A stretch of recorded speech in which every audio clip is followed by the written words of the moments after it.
एक जंगल में एक कौवा रहता था। वो बड़ा ही खुश और मस्ती में रहता था। पर एक बार उसे जंगल में एक बहुत ही खूबसूरत पक्षी दिखाई दिया।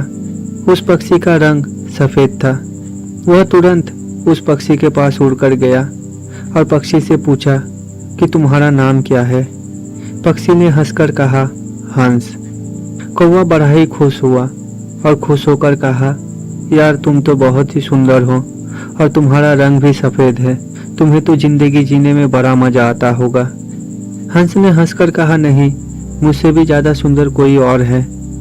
कौवा हैरान हो गया और पूछा, वो कौन है जो तुमसे भी सुंदर है? तो हंस ने कहा, तोता। अब कौवा वहाँ से तुरंत उड़कर तोते के पास पहुँचा और कौवा उसे देखकर हैरान हो गया। तोते का गला लाल रंग और शरीर हरा रंग का था। कौवा ने उसे कहा, यार तुम तो बड़े ही खुश रहते होगे, तुम इतने शानदार और खूबसूरत जो दिखते हो। तोता मायूस हुआ और कहा, नहीं, मुझसे भी शानदार और सुंदर कोई और है। कौवा हैरान हो गया और पूछा, कौन है वो जो तुमसे भी ज़्यादा सुंदर और शानदार है? तो तोते ने कहा, मोर। अब कौवा वहाँ से उड़कर मोर को ढूंढने लगा। उसने कई दिनों तक मोर को ढूंढा, लेकिन मोर उसे नहीं मिला। फिर उसे कुछ दिनों के बाद पता चला कि मोर शहर के चिड़ियाघर में है। अब कौवा चिड़ियाघर पहुंचा और उसने मोर को देखा कि वो बड़े से पिंजरे में बंद है और बहुत से लोग उसके साथ फोटो खिंचवा रहे थे। वह देखकर कौवे को थोड़ी जलन हुई। उसके बाद कौवा मोर के पास गया और कहा, यार तुम्हारी जिंदगी में तो मज़े ही मज़े हैं। मोर उदास हुआ और कहा, किस बात के मज़े?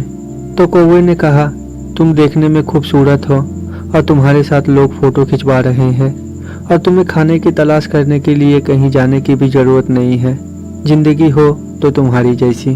तो मोर ने उदास होकर कहा, मैं भले ही दिखने में शानदार और सुंदर हूँ, लेकिन मेरी पूरी जिंदगी इस बंद पिंजरे में अब गुजरने वाली है। मोर ने कौवे से कहा, यार तुम तो बहुत किस्मत वाले हो, खुले आसमान में जहाँ चाहे वहाँ जा सकते हो और अपनी ज़िंदगी अपनी मर्जी से जी सकते हो। इसके बाद कौवा को एहसास हुआ, वो दिखने में भले ही काला हो, पर उसकी ज़िंदगी इस पिंजरे में बंद सुंदर और शानदार मोर से कहीं ज़्यादा अच्छा है। इसके बाद खुशी खुशी कौवा वहाँ से उड़कर जंगलों की तरफ चला गया। दोस्तों, एक बात हमेशा याद रखना कि ज़िंदगी में कभी भी किसी से तुलना मत करना, वरना एक दिन ऐसा ज़रूर आएगा कि तुलना करके उसके जैसा आप बन तो नहीं पाओगे। उसके बाद आपके पास उतना वक्त नहीं बचेगा कि आप खुद को सुधार सको और कुछ कर सको।